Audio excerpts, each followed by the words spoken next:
My husband's new female friend messaged him that he could do whatever he wanted to her, so I took a screenshot and blasted her on social media. My husband does downhill biking, has done since he was very young, knows his stuff, he's out there every day. So around 6 months ago he was out in the morning, with the dogs, and ended up coming home earlier than usual. While he was out he found this girl who fell off and had badly injured her arm and wrist. As you can imagine, he had done the same numerous times and knew exactly what to do and where to go to get seen quickly. He got her to the car park, packed the dogs and bikes up, and took her to the GP who referred her to the hospital, and he came home, all good. Around a week after this, one of the guys he rides with sent him a screenshot of a post in a Facebook group that was made for people specifically who build and maintain the bike trails. It went something like this: I'm looking for someone called James who helped me last week when I fell and got me to the hospital. He drove a husband's truck, and had 3 dogs. She had posted in a few groups before being linked to the group for the trail builders, who my husband goes out there with. My husband isn't on social media, so he said he could send her his number. She texted him to double check she had the right person. He said it was and that he was glad she was feeling better and he was happy to help.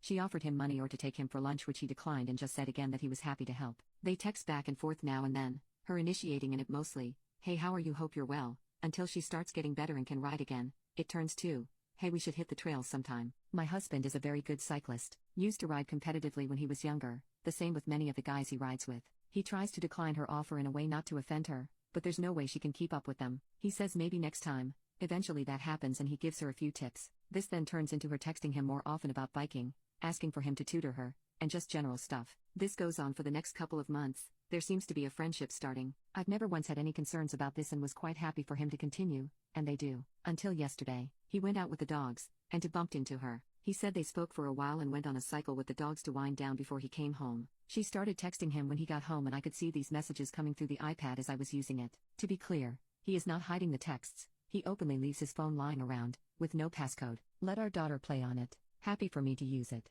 Doesn't get weird or secretive about it in the slightest. He knows the iPad and laptop are linked to his phone and it can all be seen by anyone using them. He has never given me cause for concern. It's her intentions I'm not too sure about at this point. So anyway, the dogs. We have 3 working gun dogs used in the fields regularly, and while they can look like they're running riot down these trails, they are extremely well trained and tuned into whatever my husband is doing. This becomes more apparent when he's not on the trails, and they're following, watching his every move. These texts started on about the dogs for a bit when she sent a text that ended in the following: like a slave looking to please their master, followed by a smirking emoji. Something about this made me feel icky, and I feel like there's an undertone going on here. He replied but seemed to ignore that last comment. However, this caused me to think and feel like I've noticed a few red flags. She always initiates. If she doesn't get a reply, she seems to keep sending messages until he replies. Not once has she ever referenced or acknowledged the fact that he's married or has a family. Even when he mentioned that he's been away for my birthday, or that he was going to our daughter's dancing show, she'll change the subject as if she's pretending we don't exist, or to close down